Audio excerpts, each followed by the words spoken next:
భరతఖండం ఛానల్కి స్వాగతం. మనం చిన్నప్పుడు బాగా భోజనం చేశాక కడుపు నొప్పి వస్తే అమ్మమ్మ తాతయ్య దగ్గరికి వెళ్ళి చెప్తే వాళ్ళు మన ఉదరం మీద చెయ్యి పెట్టి జీర్ణం జీర్ణం వాతాపి జీర్ణం అంటారు. అసలు వాతాపి జీర్ణం అంటే ఏమిటి మనం ఇప్పుడు తెలుసుకుందాం. మణిమతీపురంలో ఇల్వల్వుడు వాతాపి అనే రాక్షస సోదరులు ఉన్నారు. వాళ్ళు కామరూపులు. అడవిలో కనపడిన వారందరినీ చంపి తినేసేవారు. ఎలా అంటే వాతాపి మేకగా మారేవాడు, ఇల్వల్వుడు అది వండి అక్కడ వచ్చిన వారికి పెట్టేవాడు.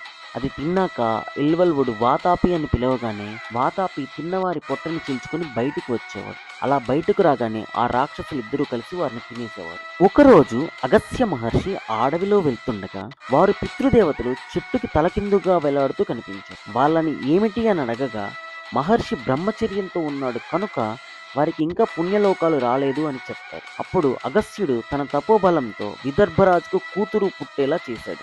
ఆమె పేరు లోపాముద్ర.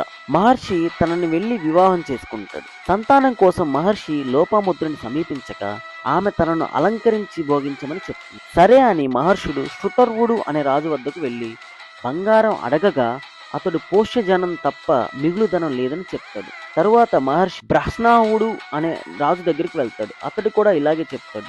మహర్షి వీళ్ళని తీసుకొని త్రష్టాదశుడు అనే రాజు దగ్గరికి వెళ్తాడు. కానీ తను రాక్షసుల్లో ఒకడైన ఇల్వలువుడు దగ్గరికి వెళ్ళమని చెప్పగా మహర్షి వీళ్ళందరినీ వెంట పెట్టుకొని వెళ్ళగా ఇల్వలువుడు వాతాపిని వండి పెట్టి చంపుదామని చూస్తాడు. కానీ మహర్షి ఇల్వల్వుడు వండి పెట్టిన వాతాపిని తిన్నాక వెంటనే జీర్ణం చేసుకుంటాడు. ఇల్వల్వుడు వాతాపిని పిలిచినా గానీ బయటకు రాలేడు, ఎందుకంటే జీర్ణం అయిపోయాడు కనుక.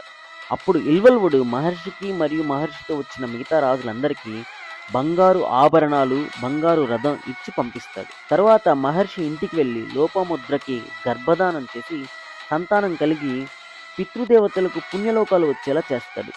ఇదండి ఆ సామెత వెనుకున్న అసలు కథ. ఇలాంటి మరిన్ని ఇంట్రెస్టింగ్ స్టోరీస్ కోసం ఛానల్ని సబ్స్క్రైబ్ చేసుకోవడం మర్చిపోకండి.